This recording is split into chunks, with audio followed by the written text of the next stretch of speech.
तो देखो trade logic बाद में समझेंगे, इसमें मेरा एसएल हिट हुआ था। पहले हम बात करते हैं भाई माइंडसेट प्लस डिसिप्लिन और रूल। देखो समझ रूल और डिसिप्लिन का कॉम्बाइन कैसे होता है।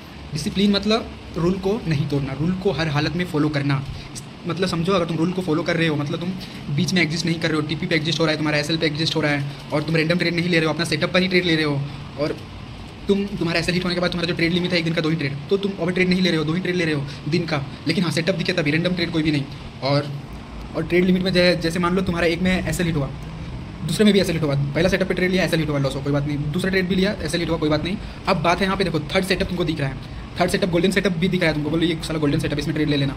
अगर तुम ट्रेड लेते हो ना तो तुम रूल तोड़ देते हो, तो लॉन्ग टर्म में लॉस करेगा। रूल नहीं तोड़ना है, थर्ड सेटअप चाहे भी गोल्डन कितना भी दिख रहा हो, रूल में 2 ही ट्रेड तो 2 ही ट्रेड लेना है। अब इसके बाद देखो संजय बात क्या है यहाँ पे क्या आता है। अगर एक मैं एग्जांपल देता हूँ, एक बंदा डिसिप्लिन वाला है लेकिन एक बंदा डिसिप्लिन वाला नहीं है, तो देखो लेकिन देखो भाई डिसिप्लिन वाला बंदा के पास ना एवरेज स्ट्रैटेजी है, हाई प्रोबेबिलिटी वर्ल्ड क्लास का कोई सेटअप नहीं है, 50-60% एक्यूरेसी वाला ही स्ट्रैटेजी है। लेकिन वही जो बंदा डिसिप्लिन फॉलो नहीं करता उसके पास वर्ल्ड का हाई क्लास का स्ट्रैटेजी है, इंस्टीट्यूशनल कंसेप्ट वाली स्ट्रैटेजी है, लेकिन वो डिसिप्लिन वाला बंदा नहीं है, तो वो लॉन्ग टर्म में लॉस करेगा। क्योंकि डिसिप्लिन में वो रूल तोड़ेगा, भले ही वो अच्छा एंट्री ले लेगा, भले ही वो अच्छा खासा एंट्री ले लेगा, अच्छा सेटअप पर भी एंट्री ले लिया, लेकिन अगर वो डिसिप्लिन तोड़ दिया, रूल तोड़ दिया, बीच में एग्जिस्ट कर रहा है, टीपी से पहले एग्जिस्ट कर जा रहा है, तो वो लॉन्ग टर्म में लॉस ही करेगा, वो लॉन्ग टर्म में उसका कैपिटल उड़ेगा। तो यही बोलूँगा डिसिप्लिन और रूल वाला बंदा बनो, प्रोसेस वाला बंदा बनो, तभी तुम प्रॉफिट कर पाओगे। देखो संजय मार्केट आज भी है कल भी रहेगा, लेकिन तब तक जब तक तुम्हारे पास कैपिटल है, कैपिटल को बचाओ भाई, कैपिटल बचाओ। ओवर ट्रेड नहीं, ज़्यादा ट्रेड मतलब ज़्यादा पैसा नहीं होता है, दिन का 1-2 ट्रेड।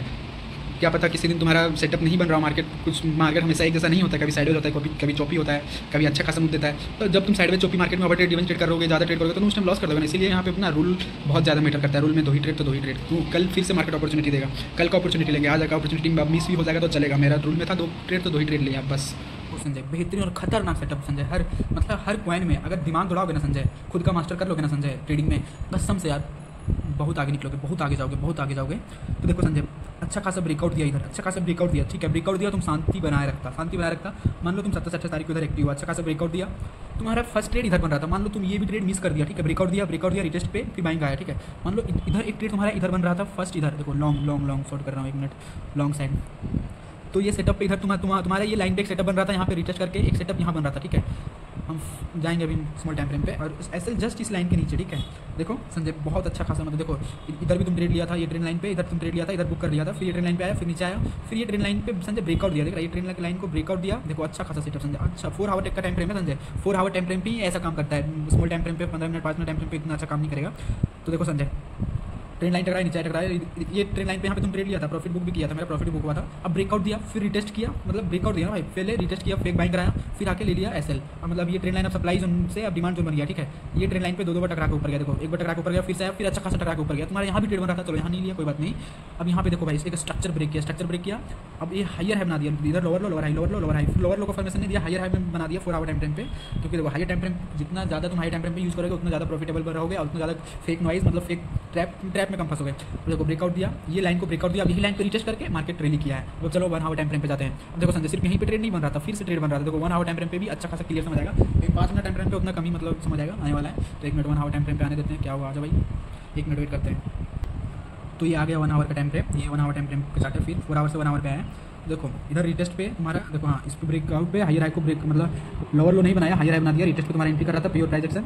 अब देखो भाई, अब देखो समझे तुम्हारा यहाँ पे और भी एंट्री बन रहा था, ये भी एक ट्रेंड लाइन था, तो बेसिकली एक ट्रेंड लाइन था, तो इसको हम देखते हैं 4 आवर टाइम फ्रेम पे समझ आएगा। हाँ ये ट्रेंड लाइन देखो समझे, ये ट्रेंड लाइन है ना, ये स्ट्रॉन्ग ट्रेंड लाइन था, इसका भी प्राइस ऊपर ब्रेकआउट दिया, इधर ब्रेकआउट दिया, फिर ये रिटेस्ट पे तुम्हारा एंट्री बन रहा था। देखो प्योर प्राइस एक्शन, प्योर मतलब ये जो ग्रीन का लाइन है ये भी ट्रेंड लाइन है। 1 मिनट देखो, ये ग्रीन लाइन को ब्रेकआउट दिया, इसी पे रिटेस्ट किया, मार्केट ऊपर गया, फिर रिटेस्ट करने ऊपर गया, मतलब अच्छा खासा रैली करने वाला था गोल्ड, ये पहले ही पता चल गया था। ये भी ट्रेंड लाइन था, अच्छा खासा ट्रेंड लाइन, ऊपर ब्रेकआउट दिया, नीचे आया, फिर ऊपर गया, समझ रहे हैं संजय। प्योर प्राइस एक्शन काम करता है, प्योर प्राइस एक्शन, बस दिमाग से खेलो।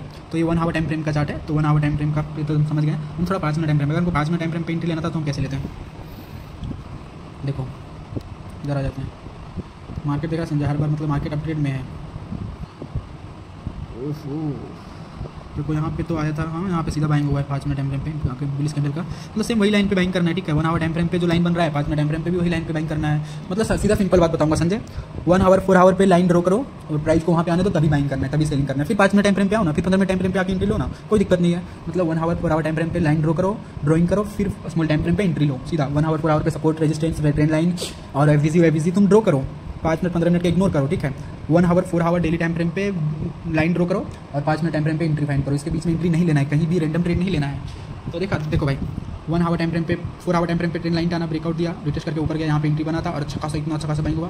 अब ब्रेकआउट दिया, इस लाइन को ब्रेकआउट दिया 4 आवर टाइम फ्रेम पे, फिर से 4 आवर टाइम फ्रेम पे ये ब्रेकआउट दिया, ये सप्लाई जोन, अब डिमांड जोन बन गया ना, ये लाइन, इस लाइन को ब्रेकआउट दिया तो इस डिमांड जोन बन गया, तो यहाँ पे आया, फिर मार्केट ऊपर गया 4 आवर टाइम फ्रेम पे। 5 मिनट टाइम फ्रेम में तुम नहीं ड्रॉ कर सकते, 4 आवर 1 आवर और डेली टाइम फ्रेम पर ही ड्रॉ करना। तो सिंपल सीधा सिंपति बोलूँगा, 4 आवर टाइम फ्रेम पे लाइन ड्रॉ करो, strong support resistance FVG fair value gap और order block zone, bearish order block zone, bullish order block zone और हो गया सप्लाई जोन, ये सब मतलब लाइन ड्रॉ करो। ट्रेंड लाइन भी हो गया, वो भी ड्रॉ करो। अब ये सब लाइन पे जब प्राइस आए ना तब बाइंग या सेलिंग करना है, समझ रहे हैं, और स्ट्रक्चर भी देख लेना है।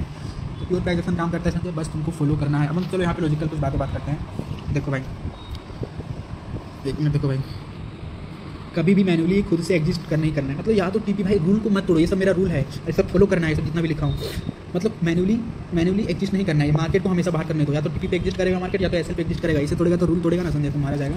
हर बार बोल रहा हूँ, स्ट्रॉन्ग बंदा बन, वीकनेस वाला मत बन। प्राइस ऊपर नीचे चार्ट को देख के मैन्युअली एग्जिस्ट, फियर लालच वालच हटाओ, मन से हटाओ, रूल को फॉलो करने वाला बन। रूल वाला बंदा, प्रोसेस वाला बंदा ही पैसा बना के लेके जाता है। अब यहाँ पे देखो भाई ट्रेडिंग में आदत बनानी पड़ती है, यही सबका आदत बनाना पड़ेगा, समझे ना कि फियर तुम्हारे अंदर नहीं होना चाहिए, बीच में फियर ये सब नहीं आना चाहिए, ठीक है।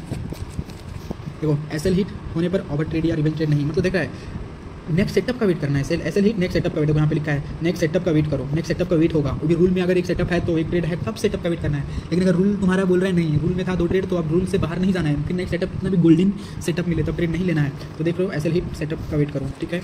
अब इधर आते हैं, देखो चाहे कितना बार भी ऐसे हिट हो जाए, अगर तुमने सेम रूल फॉलो किया, जैसे कि प्रॉफिट को होल्ड करना, मतलब प्रॉफिट में हो तो टिप्पी तक होल्ड करना, काल में होल्ड करना, फियर से ये नहीं कि ऐसा रिवर्स हो जाए, प्रॉफिट नीचे चल जाए, अरे हो जाएगा, या तो टिप्पी बीच में आके मतलब या तो टिप्पी देके जाएगा, या तो ऐसे हिट होकर आ जाएगा, बीच में तो पैसा प्रॉफिट हो रहा है उसको तुम अपना पैसा मानो ही नहीं, ठीक है। तो देख रहा है, तो एट द एंड में तुम प्रॉफिट ही करोगे, मतलब करेगा। लेकिन अगर बीच में एग्जिस्ट किया तो एट द एंड में तुम लॉस ही करोगे, अगर बीच में एग्जिस्ट करोगे तो रूल तोड़ेगा तो। लेकिन अगर तुम रूल हर बार रूल फॉलो करते हो तो कितना भी ऐसे हिट हो रहा है, लेकिन तुम एट द एंड में प्रॉफिट करोगे, तो प्रॉफिट होल्ड करो, लॉस कट करो और सॉलिड सेटअप पर ही ट्रेड लेना है। मतलब एक सिंपल रूल है भाई, जिसे तुमको फॉलो करने में सबकी फट जाती है, समझा, इसलिए रिटेल ट्रेडर मारी जाता है। तो प्लीज़ समझे फॉलो करना।